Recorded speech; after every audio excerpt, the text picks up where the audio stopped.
Welcome to the Fantasy Champions Fantasy Football Podcast. Here's your host, Morgan Colby and Rick Lemon.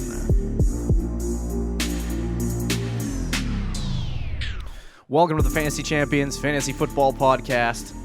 My name's Morgan Colby. It's April 30th on a Tuesday in 2019. The NFL draft was last weekend, and it was pretty exciting. Yeah, I just want to say it's kind of interesting that 60 million people sat on their couch, including myself, with a bag of like Doritos or like salt and vinegar Lay's chips or whatever you're into, and they watched a draft for 3 straight days. I watched all 3 days. Yeah, I did that. Asked my wife. That's how you spend your weekend? Yep. Can't even blame you. Yeah, the NFL draft outrated the NHL and NBA playoffs. That's actually pretty crazy. So by a good amount too, right? Nationally. Yeah, pretty heavy. So the NFL draft was this weekend, and after a long couple months of many fantasy experts studying and trying to figure out what guys were going to go where, and trying to figure out what teams were going to look like so that they could start actually planning, but you can't act. This is what I realized. Don't do anything until after the draft is complete, because that'll mess up everything. It'll mess up your kind of like life. Your favorite wide receiver there. What was his name again? Sorry, Hollywood Brown. No. DK Metcalf. No, your favorite wide receiver that got toasted because of the draft in Arizona. Oh, Christian Kirk. There it is.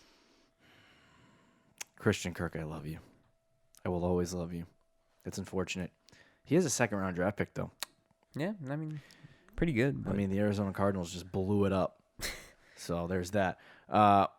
We finally get a clear picture of what the teams are going to look like in 2019, which is very exciting. We can finally start really doing rankings, really figuring out where guys are going to go. We know what teams are going to look like. We know what position battles are going to happen.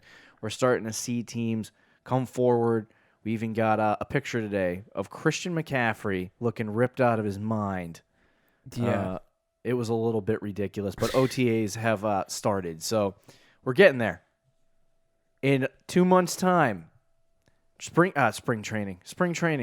Yep. Training camp will start for the 2019 season, which is absolutely insane.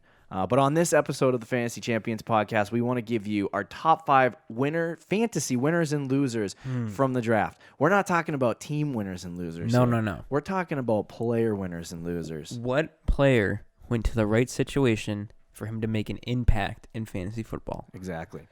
But first, be sure to do the following. Follow us on Twitter at the FF Champs. Go over to Instagram at the Fantasy Champions. Give us a like there, and then go like us on Facebook at facebook.com/the Fantasy Champions. I think I mess up the Facebook every single week.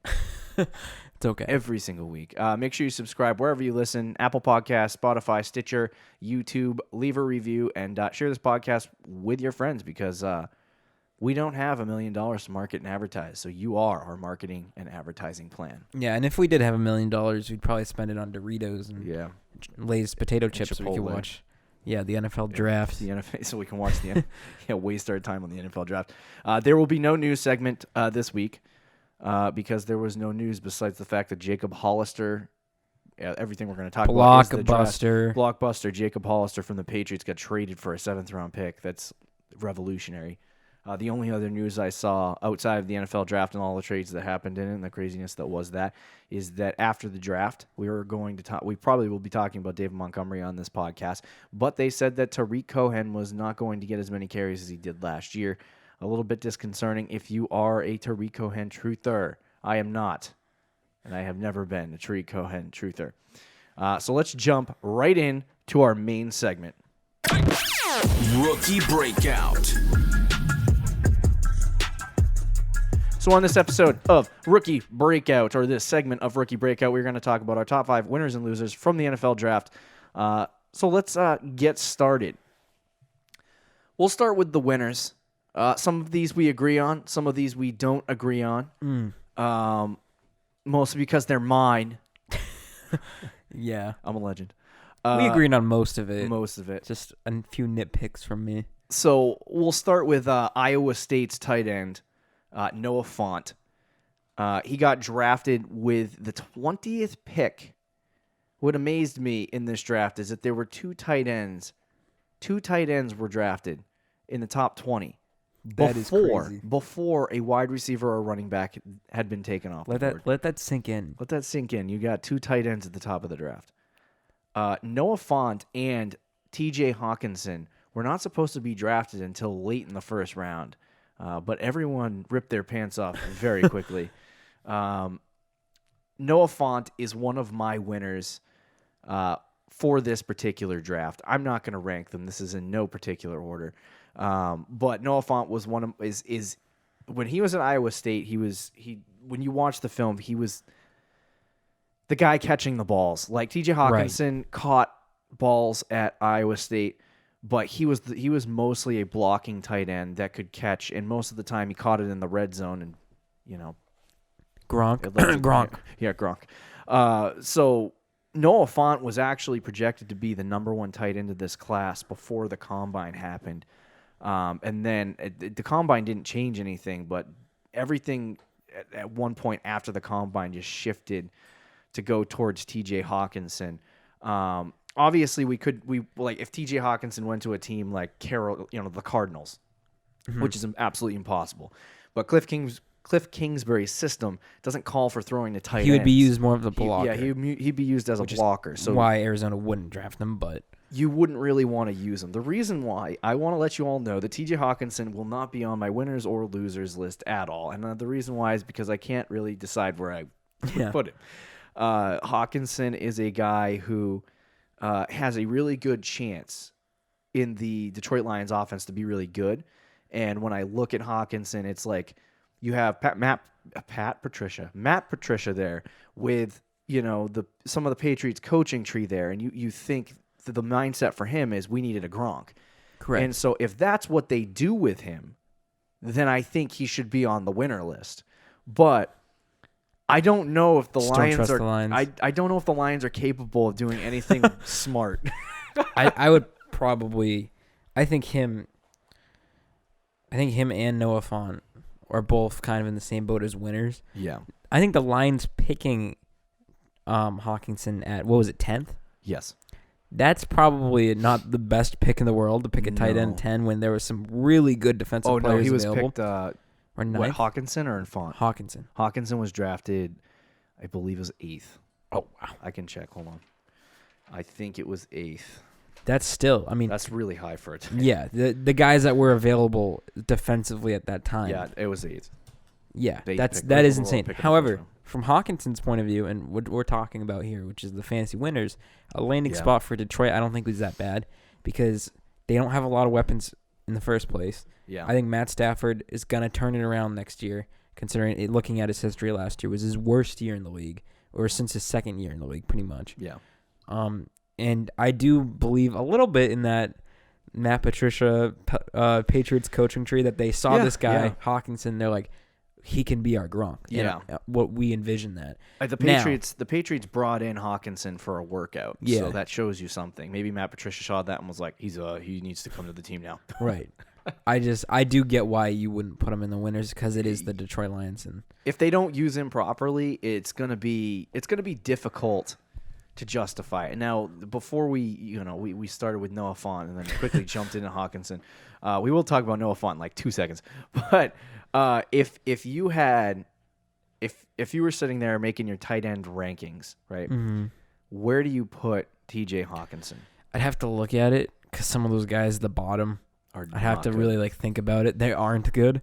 So after maybe 6. Yeah. Honestly, after 3, it just drops. And I mean, there's some good tight ends I think in the league. They're just not Hawkinson utilized. would probably be anywhere from like 5 to 12. Okay, all right. So I know it's a wide range, but yeah. So the reason why I have Noah Fant clearly on my winners list is I look at him as the better tight end, like if you're in fantasy football, pass catching tight end, I think he's the best pass catching tight end in this class. And this class had a lot of tight ends. So, and it's an extremely talented class of tight ends as well. So for me, I think Font in fantasy football as a pass catching tight end is going to be a more effective player. Now, if he had gone somewhere that doesn't use the tight end position or didn't have a quarterback, I would be thinking otherwise. Now, when I say Joe Flacco is a decent quarterback, he's not good or bad. He's just typically he's in the middle. Yeah. In the past, when you look at the Baltimore Ravens offenses and you look at what they like to do, with Joe Flacco, they love to throw the football to to tight ends. They had guys like Dennis Pitta on their team, and those guys were decent back in the day. So if you have an extremely talented tight end in Noah Fant getting drafted with the 20th pick going to the Denver Broncos, and you have Joe Flacco there, trust me, Drew Lock is not going to steal that job. No. Joe Flacco will throw it to Noah Fant, and I think he'll throw it to Noah Fant more consistently than the Lions would to T.J. Hawkinson. I get your line of thinking. I think they're both in decent spots. Yeah. So I'm not to say like one will be better than the other. I think is, it's just your opinion. But right, right now, I if I was doing my rankings for tight ends, I'd probably have Noah Fant 8 and like T.J. Hawkinson 9. Right. So they're like neck and neck. Right next to each other. Yeah. For me, the only thing that scares me with Font, sorry to cut you off, but that's fine, is just it doesn't even really scare me. Just like the differences, I think Stafford will probably put up bigger numbers next year than Joe Flacco will. And I think Joe Flacco is throwing to guys like Emmanuel Sanders and Cortland Sutton. Right. Well, Matt Stafford will be throwing to Kenny Golladay, and that's pretty much it. Galloway. Sorry. Same thing. Is it Gallaudet or Galloway? I think it's Gallaudet. Yeah, no, I totally understand that. I just think it depends on how they utilize them. And, I mean, it's just, you see stuff like Kerryon Johnson is one of the best. He's really talented, and he's a really good running back. And you saw at times last year that he could probably finish as a high-end RB2, low-end RB1. Like you saw him be successful. But for some reason, it took the offensive coordinator and Matt Patricia all season to figure that out. And now they just signed C.J. Anderson. And so it's like, I'm not going to sit here and talk about Kerryon Johnson for 20 minutes when we're supposed to be talking about rookies, but he doesn't know how to utilize guys in a proper fashion. I get your point, yeah. Every single coach that comes out of the New England Patriots coach tree always they don't look at players as talented, like, whereas a team like Dallas would say, oh, we got Ezekiel Elliott, he's our workhorse back. A team like the New England Patriots look at Sony Michel and go, well, he's good at doing this, so we'll use him on that, whereas James White's good at doing this, so we're going to use him there. Oh, by the way, we got Damian Harris, who we'll talk a little bit later. We're going to use him like this, and Rex Burkhead we'll use like this. Right. So it's like, depending on the matchup, depending on the game, depending on what situation you're in, they'll use different guys, and that's just all Patriots coaches. When they come out, that's the way they think. And so when you go to a team like the Lions, they did draft a second tight end in this class. I don't remember who it was. It was Isaac Nuada from Georgia in the 7th round. Oh, well. So he'll probably won't even make the team. But I just think they draft guys for specific purposes. And the question is, what is the specific purpose for T.J. Hawkinson being on the Lions? Are they going to use him to run or throw? Right, exactly. Let's go to another interesting selection. This kind of dictated the entire draft.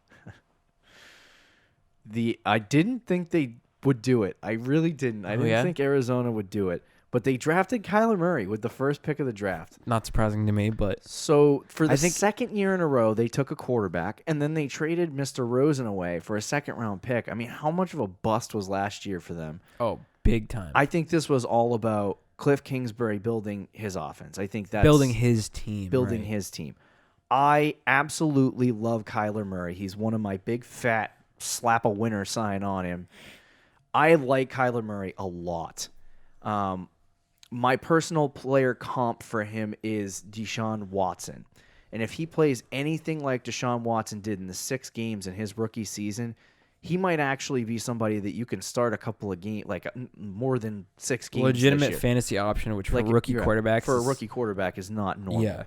The main reason why I put Kyler Murray in the winners list is because, and this is he's there for the same reason that I was going to put Josh Rosen on my sleeper list if they did not take Kyler Murray, is because Cliff Kingsbury loves to use the air raid offense, which is basically an offense that passes it 60 to 70% of the time. It's going to be, there's on the field usually four or five receivers at a time, usually 3 or 4. Most of the packages are 3 or 4. Yeah. And he's going to be throwing it a lot. In fantasy football, what you need when you're looking for players, whether it's a quarterback, a wide receiver, a running back, a tight end, you want volume. And Kyler Murray is going to throw it like as much as Tom Brady did 5 years ago this year. So if he's throwing it that much and he's even slightly successful, the situation is very good for him. And so I think in that offense, he works. That's his offense in college. It fits. If it works in the NFL, that's the only thing, is that everyone's assuming that the air raid offense is going to work this year. You cannot assume anything in the NFL. If the air raid offense doesn't work, there is no backup plan. That entire offense will crash and burn extremely fast. Yeah. And so it's like if it works in the NFL, then that's great. If it doesn't, then Kyler Murray's not an option, and the 3 receivers they drafted are not an option. I love Kyler Murray simply because if they're throwing it with him as much as I expect them to throw it with him, then he's going to produce. It's inevitable. You're right. I think the game is, though, kind of moving towards the college style offense, the air raid type offense, pass it more. Right. And the fit it's all shotgun based. Yeah, the fit is perfect though for Kyler Murray. I will say this with the Cardinals, even if they stink this year, I do think offensively they'll be good. Yeah. You can tell they're putting so much focus into the offense. Right. They hired an offensive coach who's probably the best offensive coach in college football. Yeah. Is to some people the next big coach in the NFL. Yeah. They drafted a quarterback number 1. They took 3 wide receivers, which is insane. They tied in with the Mr. Irrelevant pick. Yeah, I mean, there you go. They even added a few offensive linemen. Yeah. You know, they're focusing on the offense, and that spells very good things for Kyler Murray. And I like him too, just like yourself. Yeah. I think Deshaun Watson is a good comparison. Even to last year, Baker Mayfield. I think he has similarities too. So we'll see what Kyler Murray, but he's extremely talented. I mean, when you watch, the only question that I had when watching film on Kyler Murray was that he never had any real competition besides... He did play in a quarterback-friendly system, too. Yeah. So, I mean, it'll be interesting to see how he responds, because obviously you never know until the guy gets in a real game and plays in a real game. So I really do like Kyler. If he turns out to be a really good quarterback, I think he is on the winners list. But this is a perfect situation for him, and this is a good situation for fantasy. Now, I do want to pump the brakes a little on Kyler Murray and not get too excited. I'm not saying go out and draft him. Please, God, not this year. Don't go out and draft him. But I do think there are going to be games where he is going to be a good streaming option. Yeah. I think he'll be a very good streaming option where he'll probably have 5 or 6 games where he actually, produces 20 to 25 fantasy points where you can actually have him on your team. So if you stream quarterbacks like me, he's a guy I'm definitely taking a look at, but that's only if he continues to succeed. I'm really excited to watch Arizona. Dissecting all of these players over the last 3 months has kind of been really interesting, but you get excited. Interesting and a pain. Yeah, and a pain. You kind of get excited for certain teams, and I'm excited for Oakland and I'm excited for Arizona because they both that is did some, so weird. That I know. Imagine saying that last year. Yeah, I'm excited for Oakland. Let's go. No, or just saying that in January. Yeah, it's true. Dude, this upcoming year, I'm so excited to watch the Arizona Cardinals and Oakland Raiders. It's true. The third guy on the winners list is David Montgomery. Round 3, pick 10. I love you, David Montgomery. To some people, he was the second best running back in the class. I watched a lot of film on David Montgomery. He's extremely explosive. He doesn't give up when he runs, and I love him in Chicago. everyone wants to believe that Mike freaking Davis is going to be this good running back. All of a sudden, when he sucked in Seattle, he's going to come out. He's going to come out in Chicago and be the number one running back. And I told you before they drafted this guy, the day of that draft day, I said the Bears are going to draft David Montgomery, and they did. So I love David Montgomery. I think he fits perfectly in that system. I told you before that, and this fits what we were talking about earlier with the Chicago Bears, and what they said about Tariq Cohen, that he's going to get less carries. They want a running back that is going to get fed the ball. They want a workhorse. They want a guy who's going to be good in the passing game and the running game. They don't want to do this split. They want Tariq Cohen and Jordan Howard smashed together into one player. That's what they want. And they get that with David Montgomery. He's a good pass catcher. He can run the football extremely effectively. And I think David Montgomery getting drafted into this situation, maybe not this year. This year he's probably not going to be a beast, but that's the key. In the coming years, I think it's a great situation for David Montgomery. And the Tariq Cohen truthers can sit down right now, please. No. You know what? Keep standing, because if I'm in your league, you can take Tariq Cohen all day long. I don't even care. I'm not anymore. a Tariq Cohen truther, but yeah. Here's what I'll say about this. This is one of my nitpicks, my slight disagreements. I don't mind Montgomery. I do think he's a good player. And as you said, he's explosive, he's talented, he can do everything in the backfield. Yeah. I just look at it. They have 3 running backs in the system. I think long term, as you said, Montgomery will be the quote unquote workhorse. For this upcoming season, I'm not sure how much they're going to use Montgomery. If he gets 220 touches, what do you think he's worth? Because it's a lot of touches. That is a lot. It just kind of depends, like, of what those touches are going to be. Yeah. Like, are they third down situations? No. Are they more of starting. a workhorse type? Then it might be a little like pretty this good. This is the way maybe it's going like 6th round. Maybe they're going to utilize Tariq Cohen. So here's the thing: Mike Davis will come in on some downs, but right now, Mike Davis is basically going to play the same role as he did in Seattle at Poor the end, guy. At the end of the year. Yeah, I know. So Mike Davis will not play as much as people expected him to.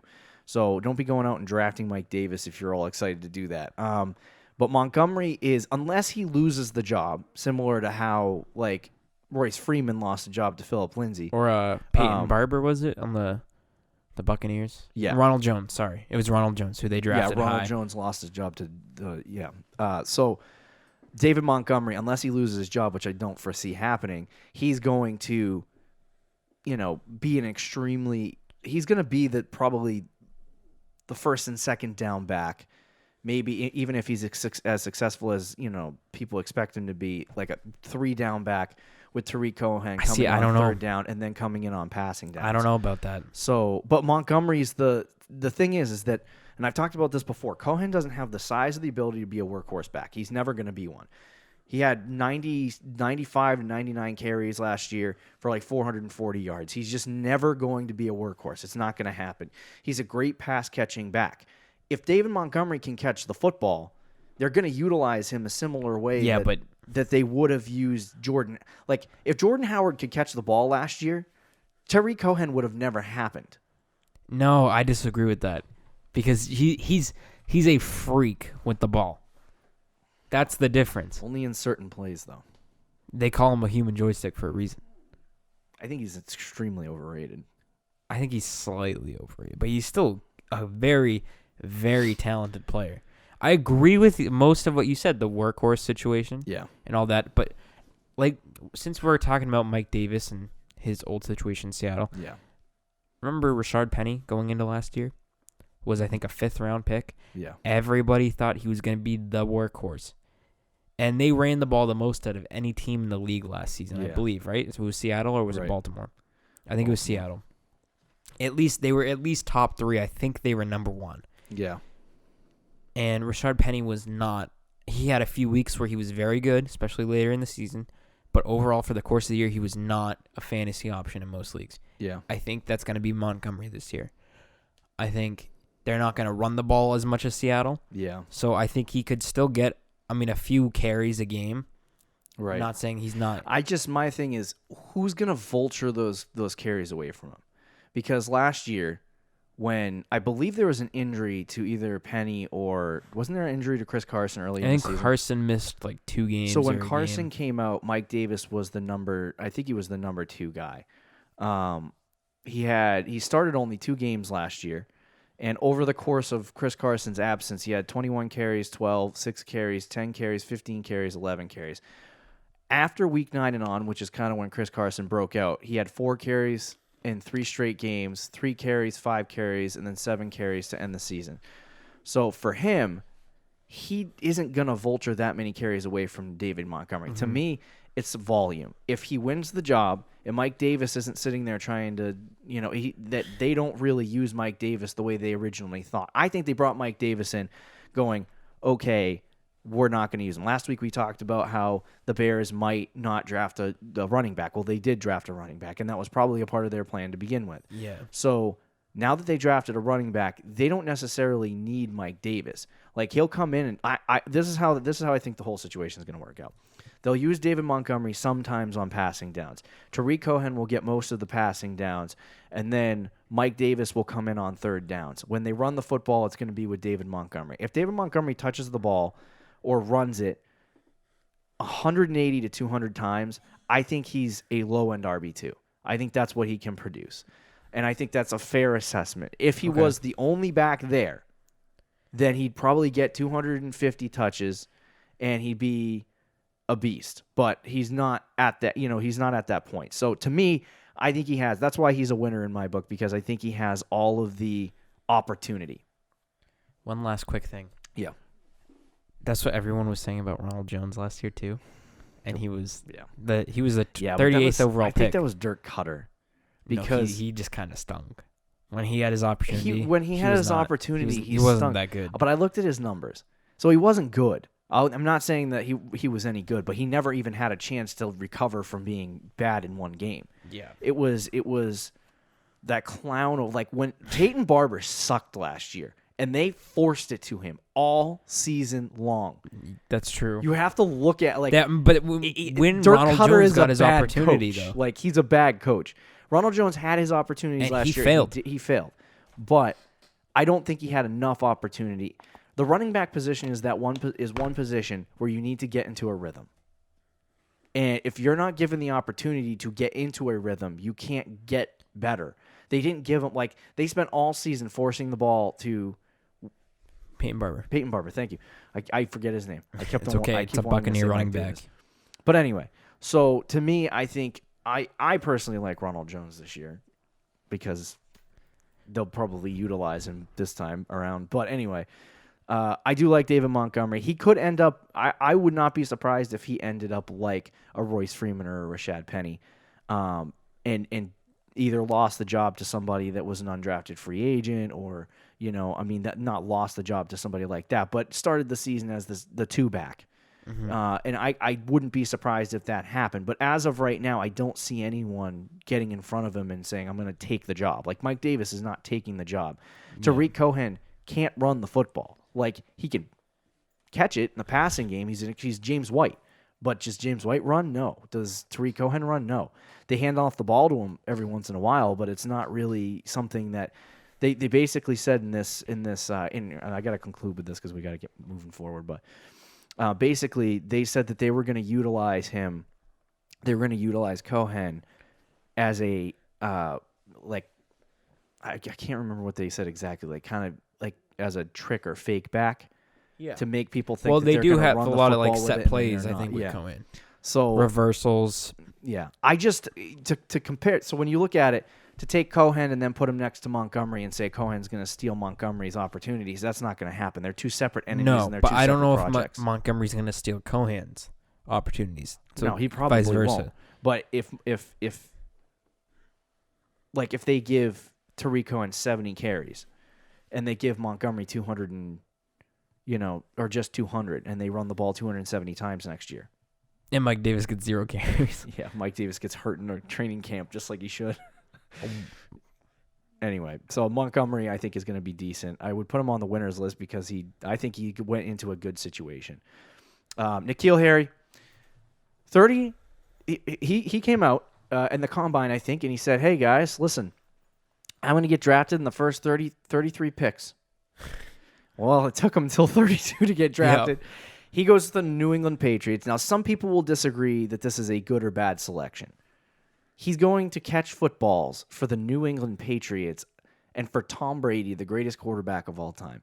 If you don't think the guy's going to, on a team that doesn't have a lot of receivers, except for Julian Edelman, you don't think Tom Brady's going to target this guy 80 to 100 times this year? Here's the key. A lot of people think with this would be like, oh, well, the Patriots aren't going to throw the football a lot next year, which I think is valid for the most part. But when they do throw the football, I think N'Keal Harry will get action.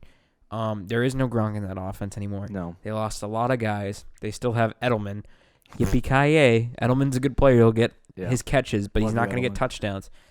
N'Keal Harry will be involved in the offense. I don't know if he's like... They spent a first-round pick on him. Right, and that's saying something because Bill Belichick... I don't draft wide receivers. When was the last time he took a wide receiver Never. in first round? Never. There you go. I think N'Keal Harry will be a very good running back, a very good wide receiver for the New England Patriots, and I think he basically is Gronk at this point. Well, that's why they old brought man him in. Gronk. Old man. Oh yeah. Well, I'm not saying he's going to be Gronk. I know what you mean. Production-wise. Like, I just mean they they drafted him to be Gronk. He's 220 pounds. He ran a 4.5. Or Josh Gordon. Josh Gordon's a lot faster though. Right, but like how he's going to be using the offense like as an They're outside. going to utilize. They're not going to utilize. Or are you going to say he set N'Keal up Harry in the slot and then used as a vertical threat, like kind of? N'Keal Harry is a slot receiver. So they're going to utilize him like they did Gronk. He's going to be put on the inside.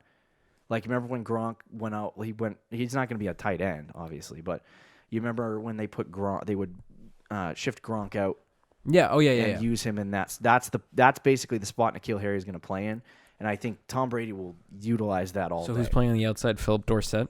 Yeah, probably. Which gives you more reason to look at N'Keal Harry as the only legitimate wide receiver. Yeah, seriously. Option.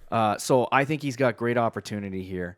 Honestly, I think he'll probably. I mean, I don't want to jump out too far ahead and say certain things that I shouldn't, but I think there's a real chance he could get targeted 80 times this year, 80 to 100 times.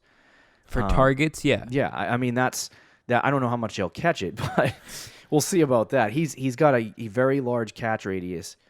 If he was slightly faster, he's basically the same thing as DK Metcalf, but a little bit slower. But he has hands. His hands are way better than Metcalf's.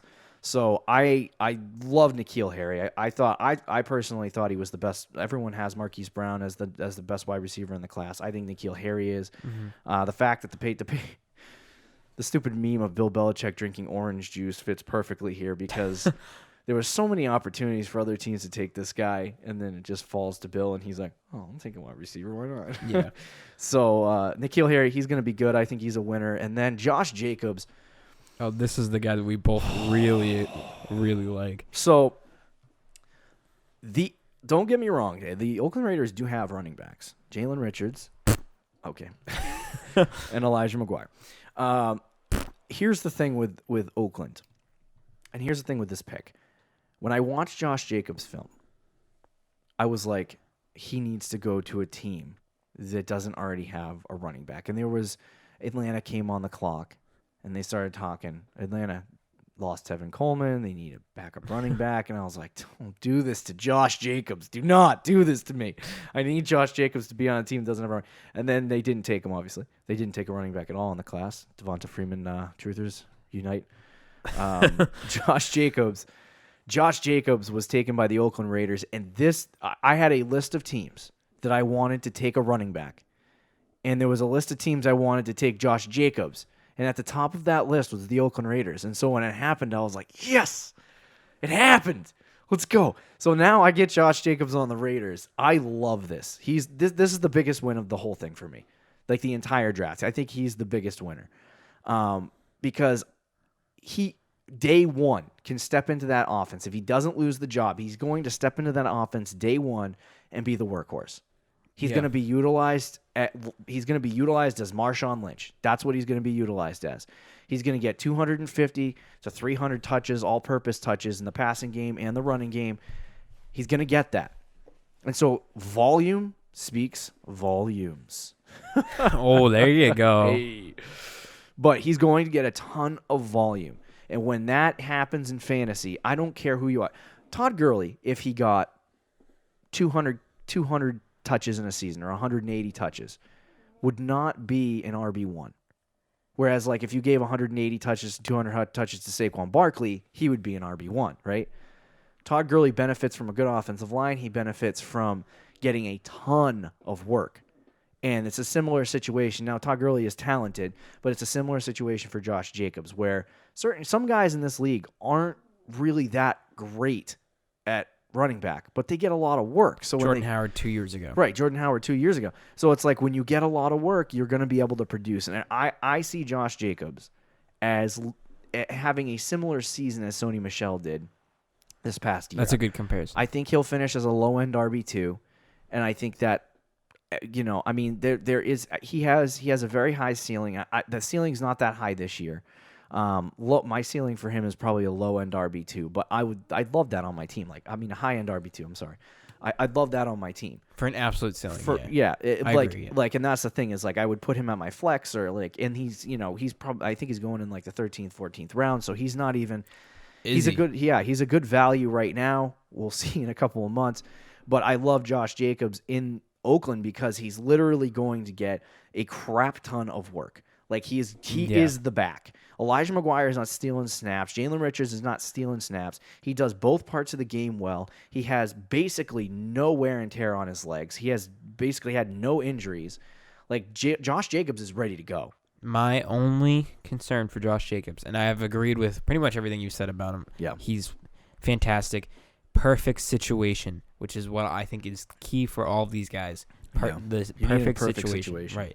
I think it is pretty much the perfect situation for him out of every team that could have drafted him. Ooh. The only thing I don't like is that offensive line still blows. Yeah. I think it got a little bit better. We'll see. With who was it? Trent Brown? Yeah. Yeah, I mean, they added him left tackle, so I guess it doesn't really affect it too much. But yeah, no, that's a concern for me. But they did add some. I believe they drafted some guards. Yeah, I mean, we'll see with that offensive line. I think I hate to keep going back to this, but I think one of the things with Ronald Jones and Peyton Barber was that their guards were awful for Tampa Bay last year. They had no help running the ball. I mean, we'll see with Oakland's quote-unquote new and improved offense. Yeah. How it works for them. Maybe teams will be... They didn't draft any. No. That's tough, man. Yeah. I mean, maybe, like I said, maybe teams will be focusing so much on Antonio Brown and Derek Carr and the wild... Yeah. I think that's the biggest maybe there'll be Josh Jacobs. Some draw plays that will be open there. There's a lot of talent. There's a lot of talent in Oakland. And so I think that they'll probably be a lot of stuff being pulled away from Josh Jacobs in terms of what they're going to utilize him for, and I think he's going to get the work. That's the biggest thing for me is he'll get all of the work. Right. Yeah. So I love Josh Jacobs. Those are our top 5 winners: Josh Jacobs, N'Keal Harry, David Montgomery, Kyler Murray, and Noah Fant. /TJ Hawkinson. Here are our top 5 losers in this draft. These are guys that completely fall flat. And one we disagree on. Yeah, there's one have key one that guy we need to disagree on. But I want to talk about the Baltimore guys last to give everyone a wake-up call. We'll start with Dwayne Haskins. Man. Ohio State quarterback. He was talented. 50 touchdowns in college. 50 touchdowns in one season. For a sophomore. In 12 games. For a sophomore. That's pretty good. But then you watch film on Haskins, and he is basically benefited a lot from extremely talented wide receivers. He basically dumps it off as a screen pass 90% of the time, and then they run down the field. And so when I watched Dwayne Haskins' film, at least a couple of games that I watched, he actually was not extremely... he's accurate, and he's a good passer.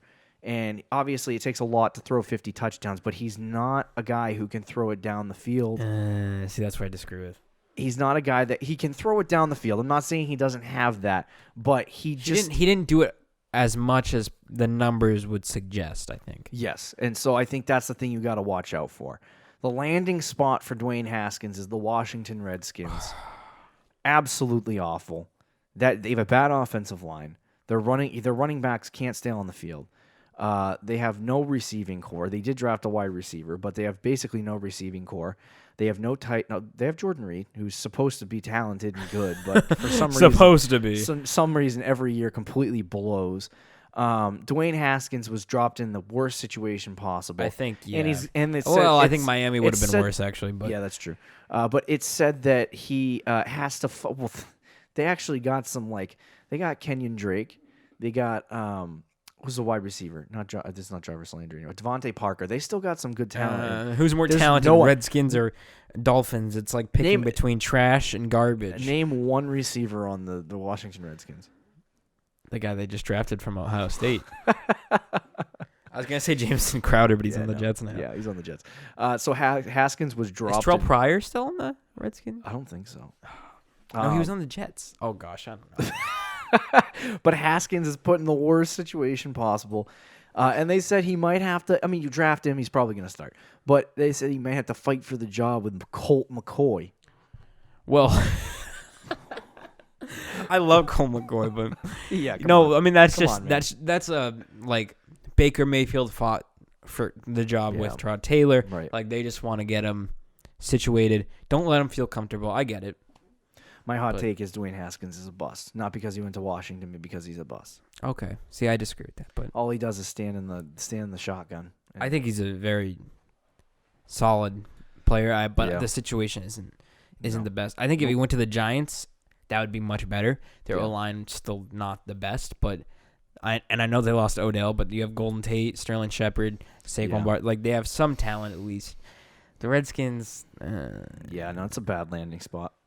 Yeah, it is. He is a loser, and he will not be somebody that you want to get. Fantasy-wise? No. Don't go out and draft Dwayne Haskins. Somebody will, though. What about, dynasty question real quick. Just real quick, yes or no.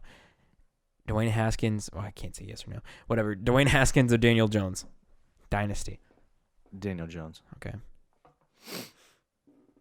I'm not supporting Dave Gettleman, don't get me wrong, but I do like Daniel Jones. Damian Harris, drafted by the New England Patriots, round 3, pick 24. So, I don't get this at all. And it happened, and I was like, what?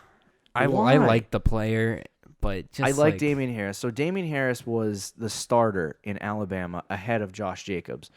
The only reason why Damian Harris was taken after Josh Jacobs 2 rounds later is because Josh Jacobs basically doesn't have anything underneath him. He has no injuries, no wear and tear on his legs. He only had 130, 140 carries this season. And was very good. Damian Harris was the workhorse, 220 plus. And it's he had all of those carries underneath him. Now he's coming into the NFL, and it's how long is his career actually going to be?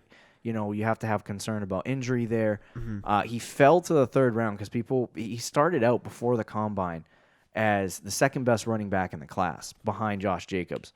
And it was them kind of tied at the hip. Yeah. And then he kind of fell down. And so I think this is a value pick for Bill Belichick. Damian Harris is a better running back than Rex Burkhead and Brandon Bolden. So I see him being... What are you talking about? Brandon Bolden's a beast, bro. Stop. I see him as being the goal line back. I would think that's what he's going to be utilized for. I think it's a bad landing spot for him because he gets dropped into a basically an RBBC. You know what I mean? Yeah. He's going by committee at this point. He'll have I think a week or two where people are like, "Whoa, yeah, I should pick him up." He'll score 2 touchdowns and then you get the idiot picking up Burkhead. Yeah, like back in the day. Damian Harris, I like him. I think he's a good player. We're not saying this because we're Pats fans. We really aren't. But yeah, he's. I mean, he's just not gonna get James White, Rex Burkhead, Sony Michel, obviously, right. Even Brandon Bolden, who I don't think they're gonna use much, but is still there. There's just too many guys. There's too many running backs. Too many guys. We definitely have to put Harris as a loser on this list. It was a little bit of a stretch because when you get out of the 3rd round, late 3rd round, how much are guys at that point really losers?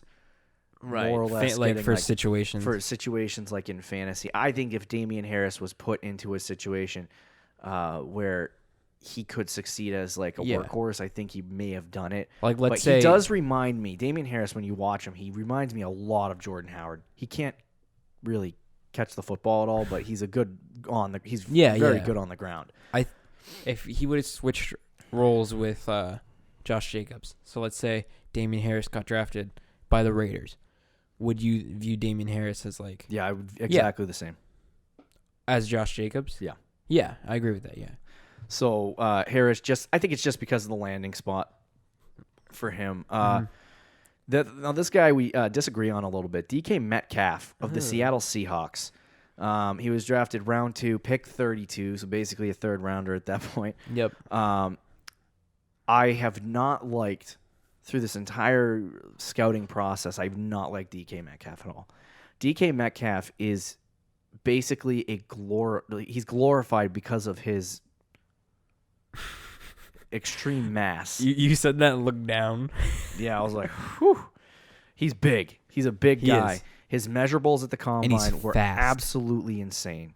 He's extremely, like, a guy who's 6'4". He's an athlete. 6'6", 6'4". I can't remember what his height is. Somewhere in that range. He's 220 pounds and he's like 6'4". And he's jacked out of athletically his mind. speaking, he's like the shake and bake Saquon Barkley of wide receivers. Yeah. And so normally you would think, I mean, his catch radius is like 11 feet or something like that. Or, I mean, 11, I think maybe, I don't know. But anyway, he has an extremely large catch radius. And, like, you would think this guy's really good. The one thing, what do you need as a wide receiver? The one thing you need as a wide receiver, like good hands. Yeah, probably should be able to catch has the ball. some good hands. He does. Can he run routes? So, no, he can run straight. That's Metcalf. That's what he does. He runs straight.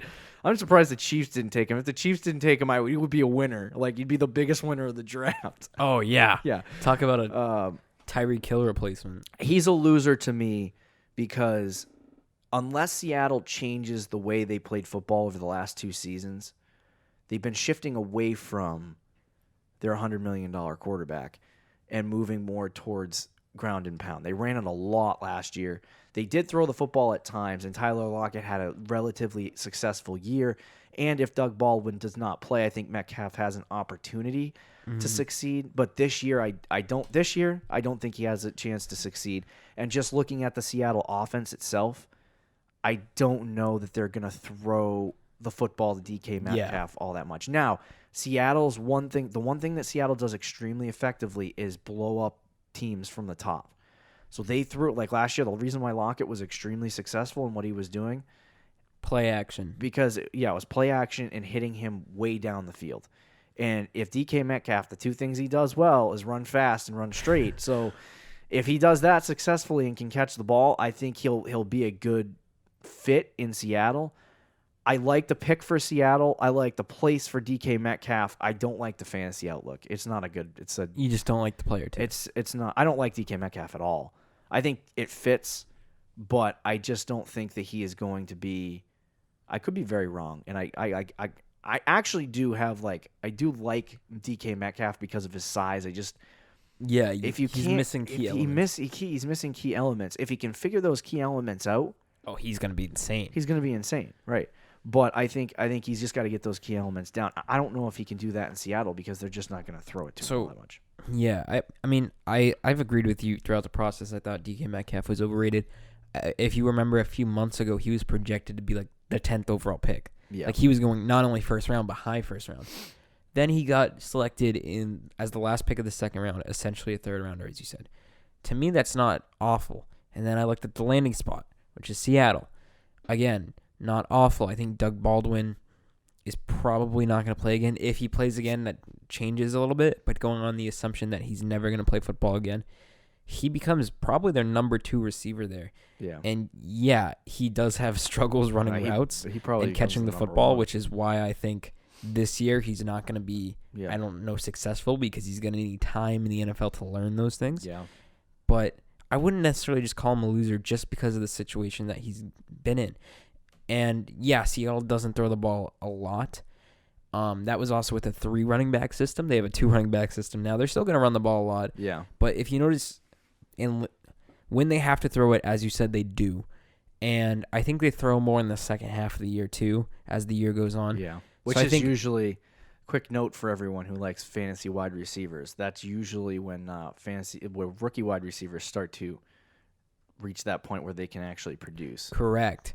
And that's when DK Metcalf, theoretically, would be able to learn the offense better, learn how to catch the ball more, learn routes in the system. Do you know what I'm saying? So Right. I wouldn't consider this a loser situation for DK Metcalf. And as you said, taking the top off the ball and running straight, I think that was a good point. And we're like, yeah, he can do that. And they will use him in that role. The only thing he can do. Right. Which, yes, but Right. so I mean, I don't mind DK Metcalf. I can't believe I'm saying that, but I don't mind the spot. It's so hard because I do want to like him. I was looking up something and I can't remember what I was looking up for DK Metcalf. So there goes that. Maybe we should just move on. Yeah. Yeah, his player comp is Andre Johnson. I was looking up his ADP. Ooh, interesting. So right now he's a 15th round pick.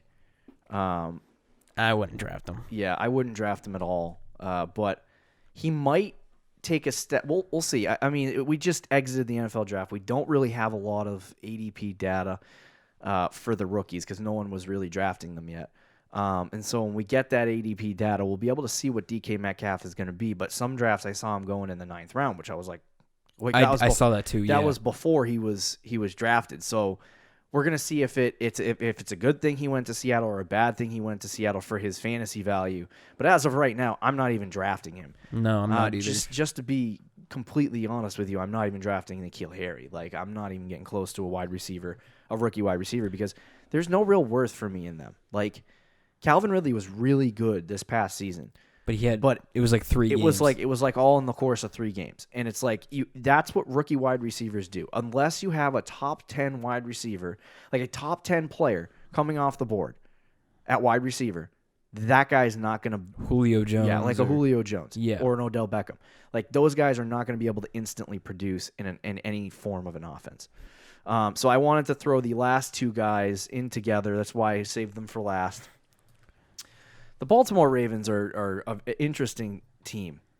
They completely shifted the way they played last year after Joe Flacco got benched. Joe Flacco got traded. Now they're fully in on Lamar Jackson. Mm-hmm.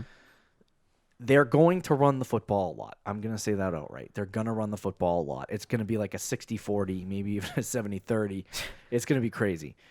You might see Lamar Jackson and after day 1, I was like, this is not a good situation for this player. And then after day 2, I was like, why are they drafting wide receivers? You're destroying everything. Miles Boykin was one of the best. He was drafted in round 3, pick 30 by the Baltimore Ravens. He was arguably one of the best slot receivers in this class, besides Andy Isabella. And then you had Marquise Brown, who was supposed to be the next Antonio Brown. Like, that's what their player comp is for him. Yeah. And he gets drafted by Baltimore. And I'm like, you are literally destroying everything, Baltimore. What are you doing? Now, people are like, oh, well, Marquise Brown could still be really good. He could still be really good. No, you can't count it out. Yeah, Miles Boykin still going to be really like, okay, so if Lamar Jackson throws it 20 times a game next year and you throw it 12 times to Marquise Brown and 8 times to Miles Boykin, that doesn't compute. It doesn't make sense. It's not going to work. It's like, if you people are really expecting Miles Boykin and Marquise Brown to be a success next year, or even the following like 2 or 3 years after that, you're crazy. You're crazy. I think Lamar Jackson, I think he can improve, but he's never going to be a guy that throws 35 to 40 passes in a game like Patrick Mahomes. Never. It's not his play style. You're right. I think he can improve. I'm hoping he will improve. For the sake of Marquise Brown, yes. Yes. But I mean, those guys, I think long term, yeah, like Dynasty League, I don't hate you going after. Yeah. Because I think they're too talented. And I think Lamar, like I said, I think Lamar Jackson will improve. But yeah, for this upcoming season, even let's say Lamar Jackson gets better. Yeah. And let's say they throw the ball a few more times. He was throwing the ball, like 15? He had like 15 to 20 pass attempts a game last year. Mm-hmm. So even if he improves and they throw it a bit more, they're still going to be running the ball a lot more than they're going to be throwing it. I think a lot there are some fantasy analysts and experts that are saying you can't really count out. Now Miles Boykin's done. Like there's no, unless he leaves this team, there's no way he's actually going to be any form of a success. Now, hey, I could be wrong. I think if I'm wrong, I will receive the hate. This year, I think you're right, but I don't know about long term. Marquise Brown is the one player that I think may be a success in this offense if they can get up to 25 passes a game. Because then you can reasonably target him, and 10 more to importantly, 12. like 15 to 20 completions a game. Right, and if that's what you're getting out of Lamar, now he's Probably closer to 20. He has a very good completion percentage. So if you're targeting Marquise Brown 10 times a game, then I'm okay with that. You know what I mean? Like definitely okay with that. Like if that's but how many of those are over 15 yards? No, that's my problem is that there is no. Are they just going to be like 6-yard slants? They might be. I don't know. I want to know what they want to do with Marquise Brown, but last year and some people, like I said, some fantasy experts are defending the pick of Marquise Brown and defending him going to Baltimore and saying he's going to be a success, and they're laying out the reasons, and they're saying you can't just assume that they're going to run the football a lot. And I'm like, that's fair. You know what I mean? That like they could be completely working on Lamar Jackson's game, and then he comes out and throws 35, passes in the first game and looks absolutely insane. Like that could happen. He's not his play style, but that could happen. Yeah. They're also saying that you can't really. I look at Marquise Brown. I don't see fantasy production in Baltimore, and they're saying you can't look at last season and go, you can though. You can, and that's what I'm saying is that you can't. They're saying you can't look at last season as a metric to go, okay, well Marquise Brown, or not Marquise Brown, but the wide receivers. When Joe Flacco was in, there were wide receivers on the Ravens that you wanted to go after. You were like, okay, John Brown. Yeah, maybe we want John Brown for a couple of games this year. See if he can, if he has a good matchup, maybe start him or something like that. But when they took Joe Flacco out, wide receivers, and it was even a joke in the fantasy community. Like when Lamar Jackson went in, there was basically no wide receiver production. It was over. For tight ends, wide receivers, all of it. They ran the football a lot, and that was great. But for wide receivers, it was over for anyone in Baltimore. So now that you draft a guy with the 25th pick overall and then the 30th pick in the third round, basically a fourth-round pick, Miles Boykin and Marquise Brown, who I absolutely love this year, you destroy their fantasy value completely. But you draft them, and now you're trying to defend the draft pick like it's going to work out. And I'm like, stop. Well, stop. Like, don't tell me that Marquise Brown is going to produce at some point in his career like Antonio Brown on the Baltimore Ravens with Lamar Jackson throwing 20 passes. It's not going to happen. Like, I think if you're the Ravens, though, it was a good pick from their standpoint. It's a great pick for the Baltimore Ravens. It's a terrible landing spot for Marquise Brown. For fantasy-wise, yeah. Yes, fantasy-wise. Okay. So my argument to them is I'm going to look at last year and those 6 to 10 games in the regular season and go, that's what I expect. Like, that's all we have. That's what we know of Lamar Jackson. There is nothing that tells us that a wide receiver is going to be good in that offense.